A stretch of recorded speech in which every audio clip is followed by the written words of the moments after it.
Phoenicians at varying periods had good relationships with the Jews, other times no relationships with the Jews. But a tower was built here called Strato's Tower. Now, there was something called the Hasmonean period. Following the death of Alexander the Great, his empire fragmented between 4 of his generals, right in accordance with the prophecies of the prophet Daniel. 2 of these generals, Seleucus and Ptolemy, are the 2 most important for biblical purposes.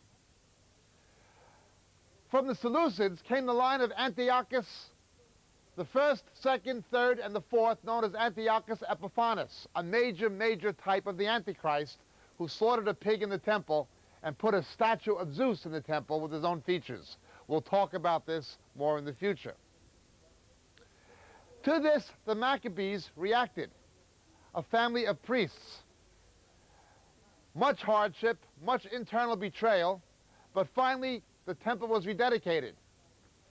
Out of this came the Hasmonean dynasty.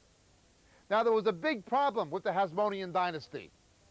In Judaism, according to the prescriptions of the Tanakh, a king had to be a descendant of David, but a priest had to be a descendant of Aaron. The Hasmoneans, although they began right, violated this principle. Only the Messiah in Judaism was to be both a king and a priest. One king of the Hasmonean period named Hyrcanus, Yochanan Hyrcanus, John Hyrcanus, was a high priest who made himself king. There was much infighting and chaos at a time Rome rose as the preeminent world power. In 22 BC, Herod the Great built this city in honor of Caesar Augustus. Now, this city has 2 things important for our purposes we're going to focus on. One, as the birthplace of the Gentile church, but the other, it is a city central to understanding many things about the Antichrist. Herod the Great was not called the Great because he was a nice person. He was called the Great because he was culturally a Roman. Descendant of Jews who were Edomites and Moabites that converted to Judaism, but he was culturally Roman. Virtually a pagan. One of the emperors said it was safer to be Herod's pig than his son. He wouldn't eat pork to appease the observant Jews, but he killed some of his own kids in his paranoia. He was a despot. Herod the Great is a major type of the Antichrist. When you read the book of Revelation, chapter 12, you read about this monster trying to kill the man-child coming out of the woman. When he fails to kill the man-child coming out of the woman, he goes and he makes war with the rest of her offspring.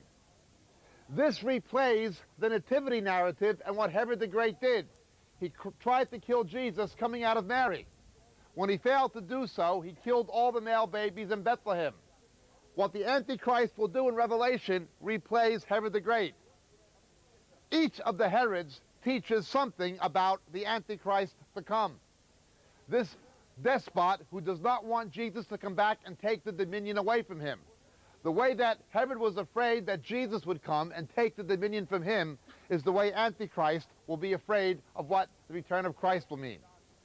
One of his descendants here was proclaimed to be a god. Turn with me, please, to the book of Acts, chapter 12. In Hebrew, we call Acts Maaseh Hashlichim, literally what the apostles did. That's what it's called.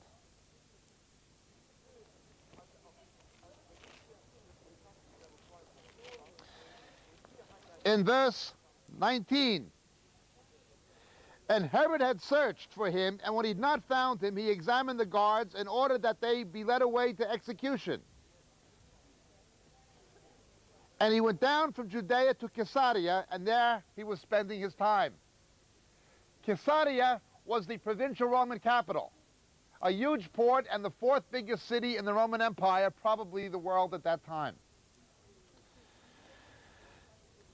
Now he was very angry with the people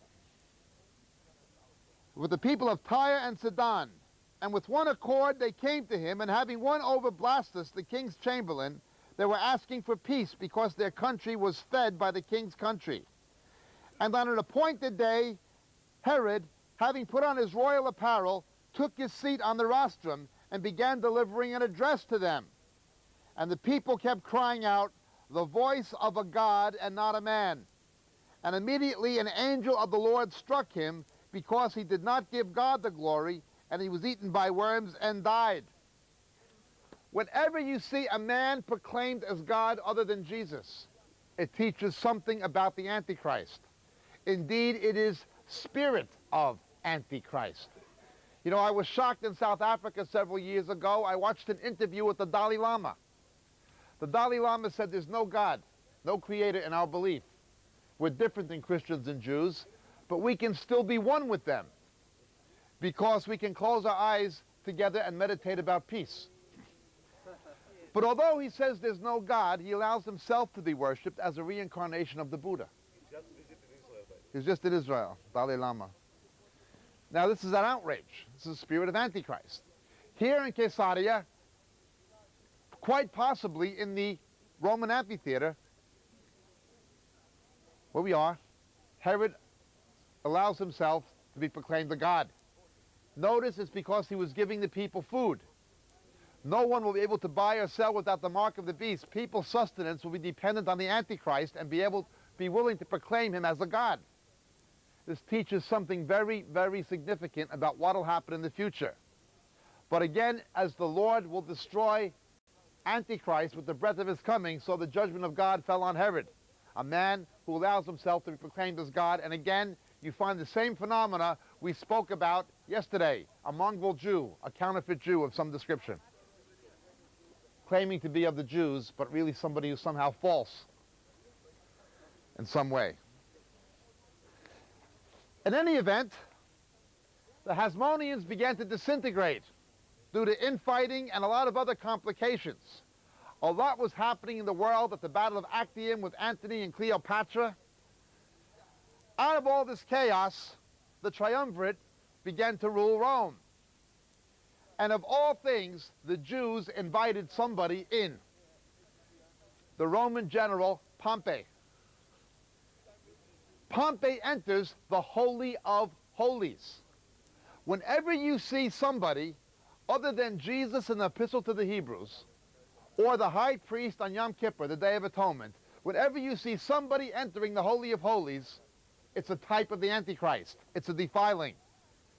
Antiochus Epiphanes did it, and the Roman general Pompey did it. More than that, he did it by Jewish invitation. Somehow the Antichrist will make a covenant with the Jews and deceive them.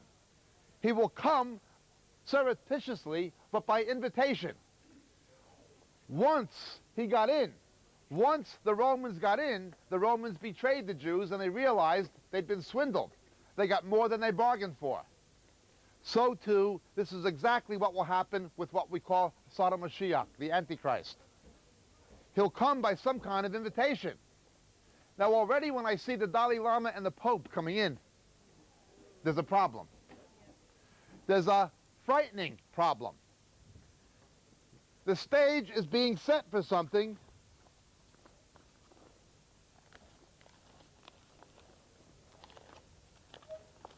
quite frightening.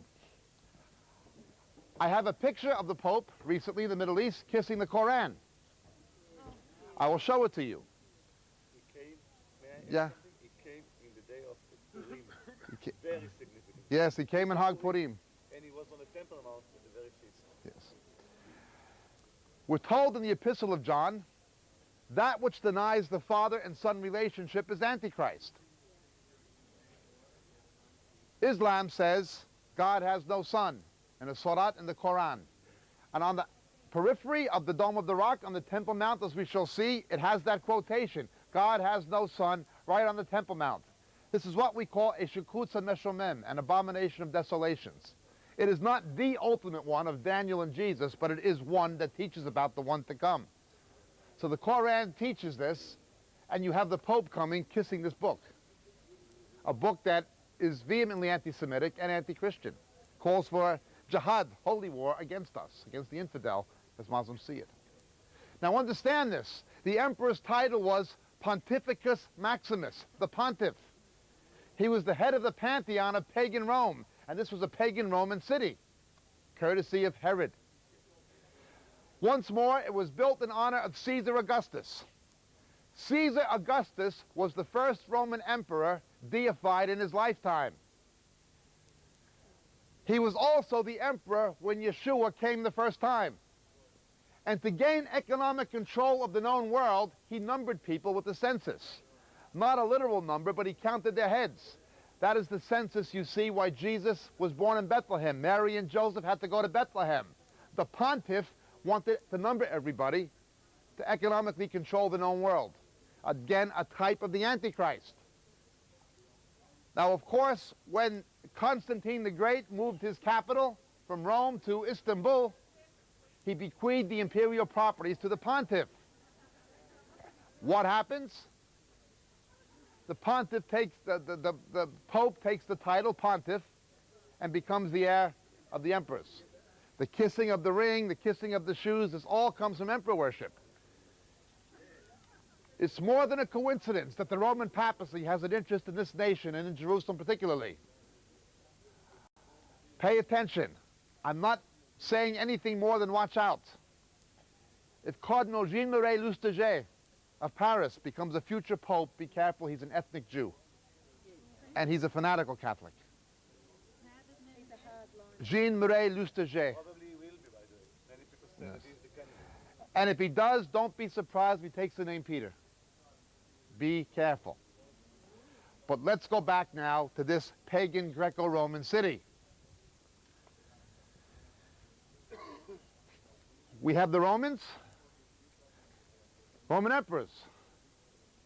We have Herod, all types of the Antichrist. We have a Roman emperor who was worshipped here, proclaimed as God in this land, and we're told the Antichrist will enter the beautiful land in Daniel. He'll come here. Already they're coming here. There are many Antichrists, but ultimately the big cheese will be here himself. The stage is already being set politically, and through the ecumenical movement, it's being set religiously. The Jews made a deal with the Romans the last time, and they'll make one again. People don't learn from history, neither the church nor the Jews. There's only two kinds of people the Bible calls God's chosen, Jews and born-again Christians. And neither one of them have ever demonstrated much sense. They always fall into the same traps over and over and over. The church has made the same kind of mistakes as Israel over and over and over. But now we live in a prophetic time. That is the negative side of what has happened here and what it means for the future. It is much to do with the presence of the Roman government. This was a predominantly Greco-Roman city with a largely pagan population, however, a significant Jewish population. There were always tensions, ethnic and religious tensions, between the Jewish and pagan populations. There were at least 3 conflicts that broke out into riots. In around 60 AD, 20,000 Jews were slaughtered in riots, anti-Jewish riots. Pay attention. The same as the pagan Roman Empire first turned against the Christians, then against the Jews, that is what will happen in the resurrected Roman Empire. It'll first become anti-Christian, and then it will become anti-Semitic. The most significant Jewish rebellion here, however, was the one that took place under Bar Kokhba. Jesus gave a prophecy in John's Gospel, if another comes in my name, him you will believe, which alludes ultimately to the Antichrist. But in the 2nd century, there was a partial fulfillment. Rabbi Akiva, the son of Gentile converts to Judaism, the greatest rabbi since Rabbi Yochanan ben Zakkai, and to this day one of the 3 greatest rabbis in Judaic history, along with Rambam and Rashi, proclaimed Bar Kokhba, Shimon Bar Kokhba, as the Messiah. The Jewish revolt against Rome begins here. Bar Kokhba literally means son of the star, but there's later Talmudic references calling him Bar Kizva, son of a lie. It's strange, but you'll find streets in settlements and cities around Israel named after him, making him to a national hero. But when you read the academic histories of him, he was no hero. The Israeli general, who was an archaeologist, Igal Yadin, wrote perhaps the definitive book on the Battle of Betar about Bar Kokhba, and we have other information from other sources. He kicked an old rabbi in the head who was 90 years old and killed him. This is the kind of guy he was. No nice guy, yet the people followed him as Messiah. From the verse, a star will arise, and they said this was him. They rejected the true Messiah and followed the false one. In the beginning, the Messianic Jews, who at this time were perhaps 25% of the population of Jerusalem, originally fought as Jews against the Romans in the Second Revolt. But when it was required that they accept Bar Kokhba as the Messiah, they refused and were called Meshumadim, traitors. Already there had been efforts to excommunicate Jewish believers from the synagogue going back to at least 90 AD with something called the Birkat HaMinim. They call it the blessing of the Minim, but it actually was a curse. And they modified the synagogue liturgy, the Shalosh Esrei, by adding a curse on Jewish believers, saying that the names would be blotted out of the Book of Life. So it had roots, anti-Christian roots within Judaism already existed. The persecution of Jewish believers were there. But by Bar Kokhba's rebellion that begins here, the thing really climaxes. And from that time ever since, Jews were seen, who believed in Jesus, were seen as traitors because they would not follow this false Messiah. The rebellion began here. Rabbi Akiva was burned here by the Romans. They literally peeled his skin off at hot irons. Now again, Akiva and Bar Kokhba are pictures of the Antichrist and false prophet who are to come, the religious leader proclaiming the political leader as Messiah. You have to understand the Jewish history to understand the future history. But let's look even further. That's the bad side. Let's now please look at the good side. The birthplace of the Gentile church. Jerusalem, Judea, Samaria, to the ends of the earth. The Samaritans, the semi-Jews, are the first non-Jews, in the strict sense of Jews, to accept Jesus in accordance with his prophecy and instruction. That's the first. But then an Ethiopian, possibly an Ethiopian convert to Judaism, is led to the Lord by Philip the evangelist somewhere on the road between Jerusalem and Jaffa. The first non-Jew, total non-Jew, inclusive of Samaritans, the first total non-Jew who was saved was a black African. The first Gentile Christian was a black man, a black African. First person Jesus saved, not from any Jewish stock or identity, was a black man. Something happens to Peter, to Philip. He doesn't know how, but all of a sudden, he's transfigured and transported here. And he winds up in Caesarea, from Acts chapter 8. And he's here later and meets with Paul. But that was only a foreshadow of what was really to come. What was really to come was what happened in Jaffa with Peter, as we'll look at next week.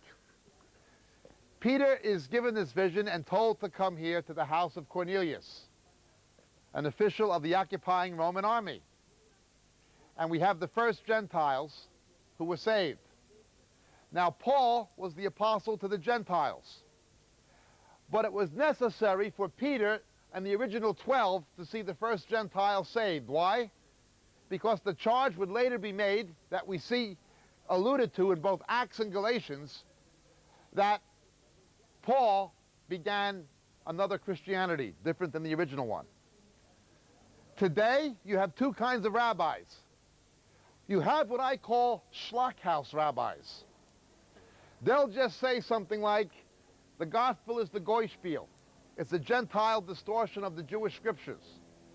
These are largely ignorant rabbis who are as unlearned of Judaism as they are of Christianity.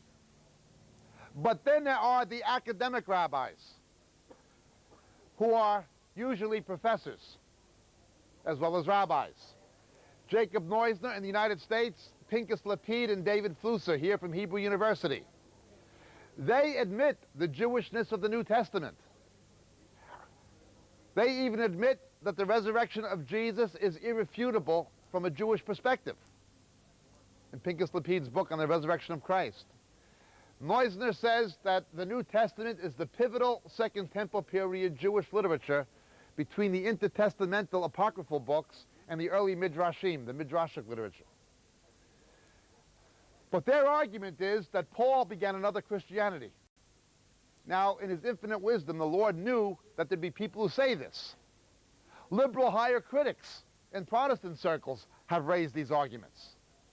It was necessary, therefore, that the first Gentile saved would be through Peter, to undermine this argument that Paul began another religion, a Hellenistic one. Paul did not begin a Hellenistic religion. What he did was he culturally repackaged a Jewish religion in the language and cultural framework that the Greeks and Romans could understand it. But his faith was Hebraic. With this in view, let's pick up the story, not in Yaffo, but here in Caesarea in the book of Acts chapter 10. In the 24th verse. And on the following day, he entered Caesarea.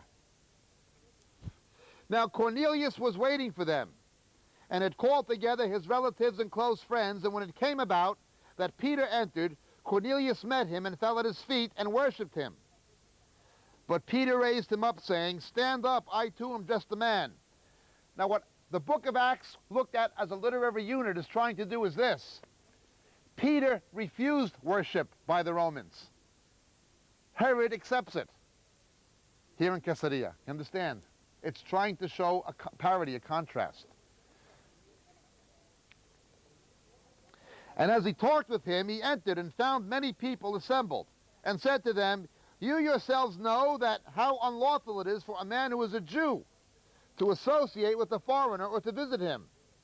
Yet God has called me that I should not call any man unholy or unclean. That is why I came without even raising any objection when I was sent. And so I asked for what reason you have sent for me." And Cornelius said, 4 days ago to this hour, I was praying in my house during the 9th hour, which is about 6 o'clock, and behold, a man stood before me in shining garments, and he said, "Cornelius, your prayers have been heard, and your alms have been remembered before God." The Greco-Roman world had become very disenchanted by polytheism and the avalanche of immorality that accompanied it. Many of them had become God-fearers. Non-Jews who believed in the Jewish God, they were monotheistic. The Septuagint was now in the Greek language. The Hebrew scriptures were in the lingua franca of the Roman Empire, not Latin but Greek. Okay? But these people, for obvious reasons, did not want to undergo what in modern terms we would call halakhic conversion to Judaism. In other words, well, you believe in the true God, but there's one more thing you have to do. No thanks. They got me when I was a baby, but they wouldn't get me now. Up there's my son Eliami. His bar mitzvah, Lord willing, will be in Jerusalem in a few days. But I remember when he was born here in Haifa, and the moil, the rabbi who does the circumcision, came over for the Brit Milah. And he took some cotton balls and put it into the wine. And I said, "What's the wine for?" And he said, "It's to deaden the pain." And I said to him in Hebrew, if that kid could see that knife, he'd say, "Keep the wine, give me some Jack Daniels." It was understandable to me why these Gentiles did not want to convert to Judaism properly. Now we're going to have 2 services on this particular tour. Those wishing to be baptized will have a baptism service in the Jordan if you've never been baptized. Those wishing to go the other way, I hope you got some Jack Daniels in the duty-free. Okay. Poor Moyel. The avalanche of Gentiles into the church were mainly among these God-fearers. But the fact that it was an official of the Roman army, the Roman legion, would have been shocking. These were the very emblems of pagan occupation. The Jews had looked for a Messiah who was going to be political in the character of the Maccabees and get rid of the Romans the way the Maccabees had the Greeks. They did not know the Messiah would get rid of the Romans all right, but not in the way they expected, by seeing the Romans convert to faith in the Jewish God through the Jewish Messiah. Jesus did get rid of the Romans, but not in the way they expected. Look, the story continues in Acts chapter 10.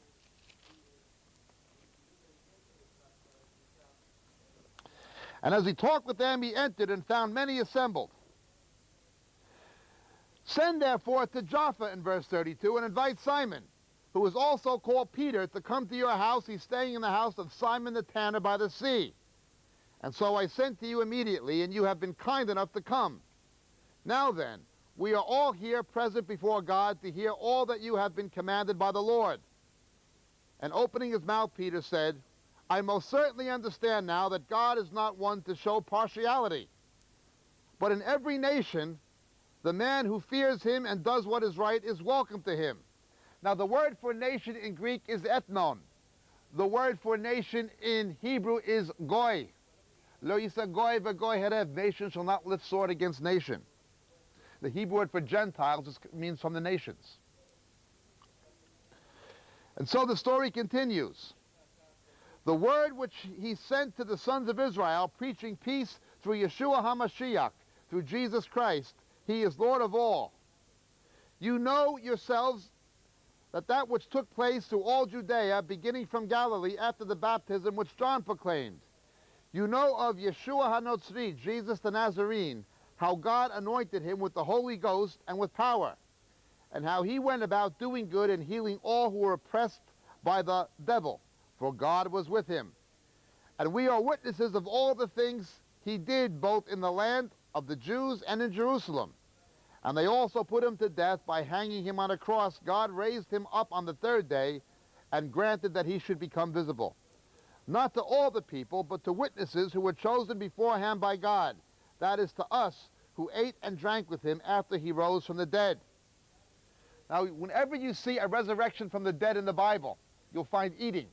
After Jesus raised Lazarus, they were eating. When Jesus raised the little girl, give her something to eat. When Jesus rose, he ate with the apostles. Why? It proves a literal resurrection. The Lord knew about various heretics in the early church, and ones today like Jehovah's Witnesses, who would say it was only spiritual. Okay. And he ordered us to preach to the people and to solemnly to testify that this is the one who has been appointed by God as judge of the living and the dead. Of him all the prophets bear witness, that through his name everyone who believes in him receives forgiveness of sins. And while Peter was still speaking these words, the Holy Spirit fell upon all those who were listening to the message. And all the circumcised believers who had come with Peter were amazed, because the gift of the Holy Ghost had been poured out on the Gentiles also. Here is where the Gentile church began. Gentile Christianity was launched from here. But this, too, was only a harbinger of what is to come. Paul's missionary journeys to the Gentile world, to Europe, to the Mediterranean, to the Adriatic, commenced from Caesarea. Paul was imprisoned here for 2 years near the port which we're going to go see. When Paul returns in Acts 19, he comes back here. Met with Philip the evangelist, who had been pastor of the church at that time, whose daughters were told were prophetesses. Here the Gentile church begins to blossom. And it was the first place we have any record of Jew and Gentile together in the same Christian community, was here. You had Gentile churches and Jewish churches, but here you had the wall of partition broken down for the first time. You had a community of believers consisting of both Jew and non-Jew for the first time here in Caesarea. And in our group today, we have people who are Jews and people who are Gentiles meeting together in Caesarea. God is faithful. The religious establishment didn't like Paul any more than they liked his Messiah. A contingent of Roman legionnaires of 200 was assigned to escort Paul from Jerusalem to Caesarea, the seat of the Roman government. Jerusalem was not the main city. Its population would swell during the pilgrim feasts, mainly during Passover, the Feast of Booths, and the Feast of Weeks, also Hanukkah. But then its population would go back down. Sort of like a tourist resort in tourist season, its population would explode, then shrink again. Caesarea was the main city and the seat of the Roman government. Pilate resided here. You'll see the stone in the Hebrew Museum. The original is there. There's a simile of it here, where he resided. He had to go to Jerusalem for the judgment of Jesus. So too, Paul had to be brought here, where Paul makes his appeal to Caesar as a Roman citizen, and from here embarks on his final journey as well. His first stop is where we'll be later today, the biblical port of Ptolemy, named after the other of Alexander's generals. Today it's known as the city of Akko. Now this also became an important Roman fortification and port of supply against Bar Kokhba's army, a very big and bloody war that left the Jewish people scattered for 18 centuries. That was the final scattering, not 70 AD. 70 AD destroyed the temple, but what happened in Bar Kokhba's rebellion was in proportionate terms almost like the Holocaust of the 1930s. Absolutely unspeakable. Yet they proclaimed that man a national hero. Jews were taken from here, from Caesarea, to Alexandria and sold as slaves in the Roman marketplaces of northern Africa.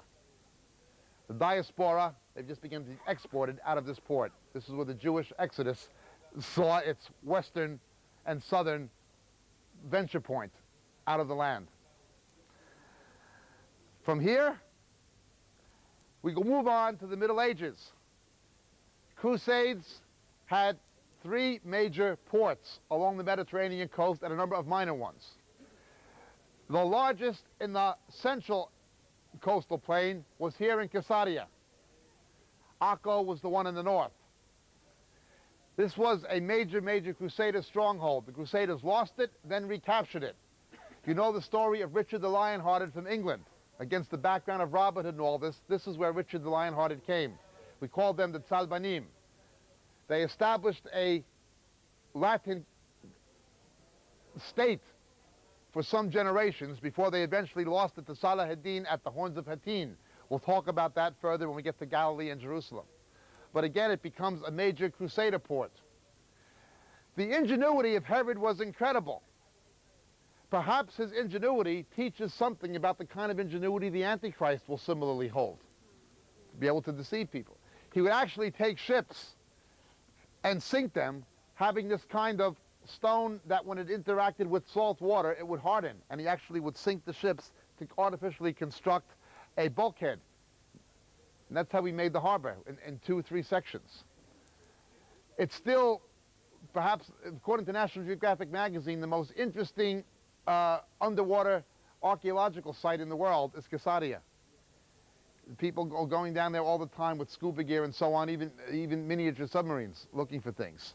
I've read things in National Geographic. They say it's the most interesting underwater archaeological excavation. They don't even know what's here.